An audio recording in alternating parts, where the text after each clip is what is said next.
All right, we're on hole number 9.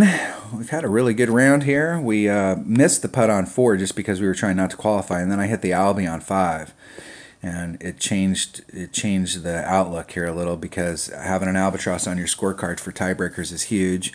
And we then immediately came back and got the eagle on 6, so our round is looking really good. We get an eagle on this last hole. We're at minus 14 with the opener after purposely missing a putt.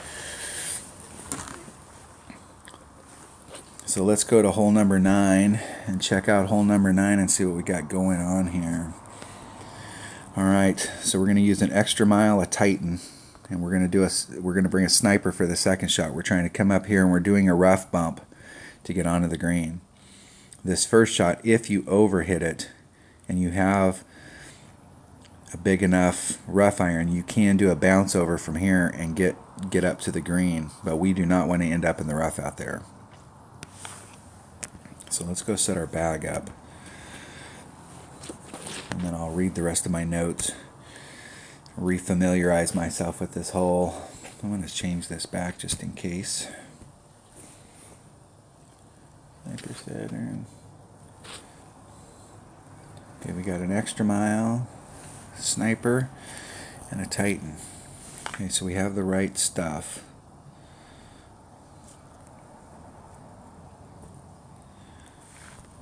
Okay, let's go.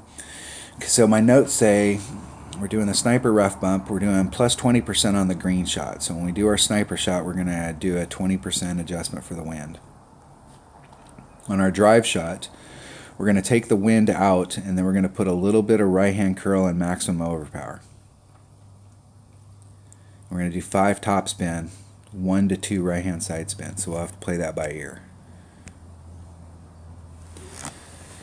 And the reason I'm taking the wind out and then putting in the overpower is that I don't want the wind variable. The wind's going to be different every round, and I don't want one time for it to be 3.6 and the next time it to be 4.2 and the next time it to be 2.8, and so it'll change our spot out there. So I want to take the wind out of the equation.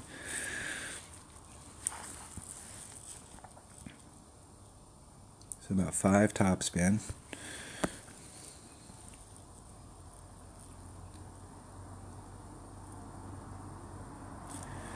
So we're going to take the wind out, so it's 4-1, so that's about a 2-ring pool. We're going to do max overpower with a little bit of right. And we hit it great to the left.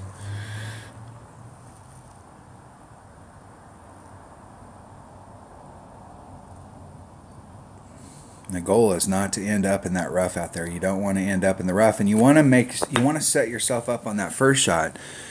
So I was pretty much right in the middle, trying to make it move to the right. So if you hit a great to the left or the right, you'll still be in the second fairway. I wouldn't want to push it up too much so that I was riding up against this line or out here. Try and give yourself the best shot you can and be more in the middle. And you also notice that the fairway here, it lengthens out the further you go around that curve. So we want to try and land in that next fairway at one of the shortest spots.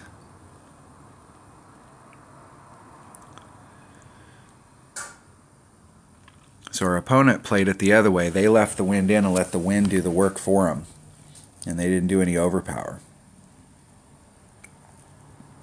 As long as you can get past those trees right there, as long as whatever your shot is gets you clear of these trees, you're fine. Okay, so we're right at minimum club. There's maximum. There's mid. So we're working towards mid club.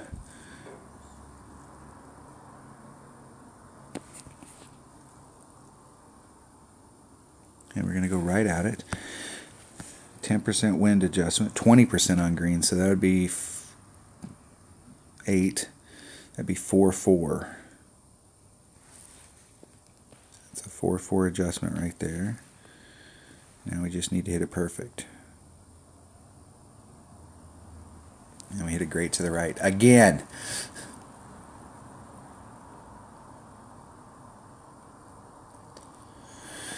I don't know that I like that, adding that wind on. I know I hit it great to the right, but great to the right is one ring, and that to me, I moved it 20%. It was a 3-4, 3-6 wind. So that'll put me at 4. That'll put me at 4-4. That was a whole ring. Plus we were off a ring in our hit, and I look like I'm 2 rings off down there. So I may or may not add that 20% on as the week goes on. And you can see that there's an elevation change because you're looking at halfway up the flag, so it drops down there. That's why there's on those elevation changes, when it drops and it's downhill, you're adding on.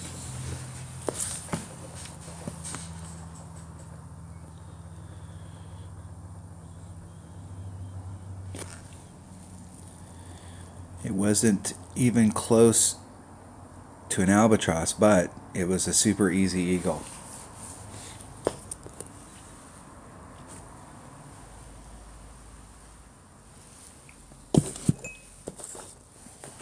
And our opponent shows that you can use, if you use the wind to your advantage, you can bring a katana, a 2-power ball, and still get the job done.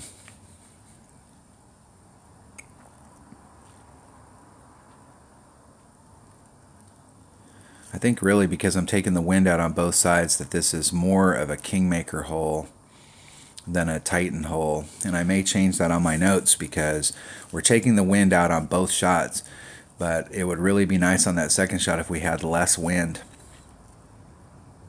We don't really need the curl. So our only other choice would be to find some 3-power ball that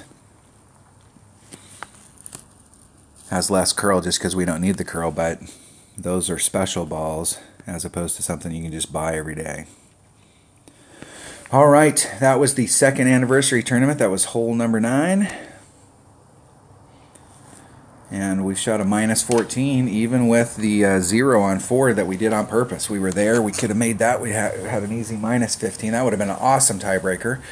But I think based off the scores I'm seeing here, and you know, a -13 is pretty much, when you're playing 18 holes, it's going to be what you want to get per side. So if you can end up with a -26, you're in the I had a perfectly clean round, and anything you can get over that's a bonus. So even though we messed up 4, I think we still got some pretty good tiebreakers here.